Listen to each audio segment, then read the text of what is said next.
what hygiene measures can we use to prevent the deterioration of our mental health? Hi friends, Dr. Hafsa Hoishi here again, GP and life coach. And today I want to share a big insight I've had about the laws that determine mental health. So we know a lot about the laws that determine disease. In the past 150 years, a lot of progress has been made. And for example, we will automatically take measures to prevent getting ill and catching diseases. So for example, when we come home from being outdoors, we'll go and wash our hands. Why do we do that? To prevent catching germs going in our mouth that can lead to us going ill. After going to the toilet, we'll wash our hands. We won't eat going off food. Why do we do all these things? It's because we know that germs, if too many germs enter our system, we can get physically sick, right? So what's the equivalent when it comes to, what are the equivalent laws when it comes to mental health? What's the equivalent to germs when it comes to mental health? Well, I've realized that it's thoughts, and obviously not all thoughts are bad.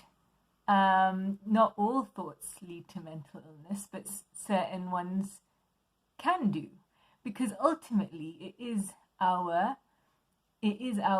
thoughts that determine our feelings. It's not the external circumstances, but it's how we process the external circumstances, how we think about them, how we experience them through our thought.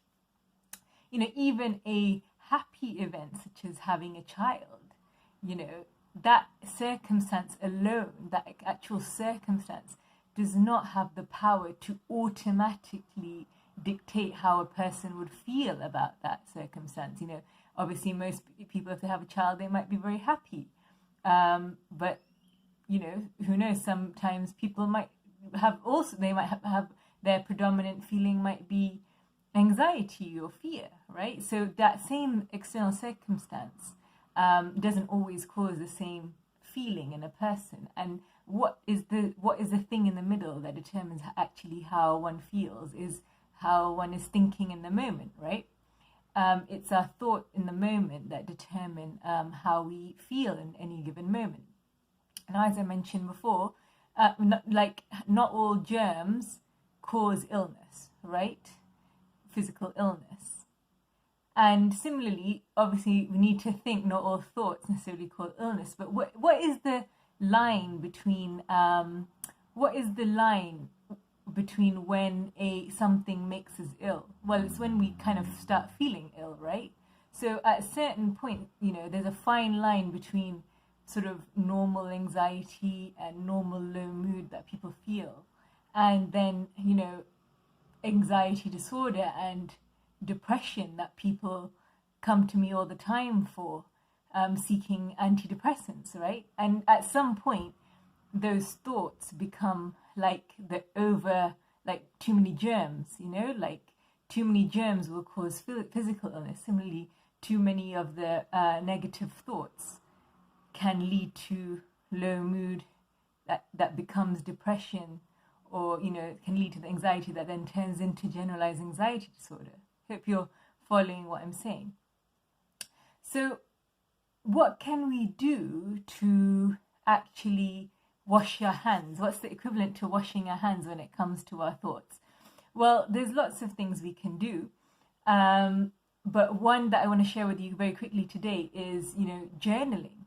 So I find that if there's a thought that's playing on your mind over and over and over again and actually making you feel low or anxious, it's a very good sort of hygiene habit to write it down and actually process it through writing it down. Write down what the thought is and write down, well, is this actually true? Is this, just because you think something doesn't necessarily mean it's actually true. Just because something is making, you have a thought like, oh, I'm not good enough, or I'm worthless, or, oh, I'm not good enough at this thing. I'm not a good enough mum, I'm not a good enough at my job. Just because you think it doesn't mean it's true. So actually write these things down and process like, are they actually true? But you'll find that just writing them down, journaling them really, really helps. If it's a problem in your life, write it down and then brainstorm solutions to it. That really, really helps. And as I say, that's just one tip that I'd like to share with you today, but there's lots of habits, you can put in place. Same like how we wash our hands, like we make sure we don't eat going off food. There's lots of habits you can put in place to make sure that your thoughts stay healthy. So just wanted to share that with you, that insight about, the parallel between germs and for physical health and certain thoughts for our mental health. Hope you found that useful. Let me know. Take care. Bye for now.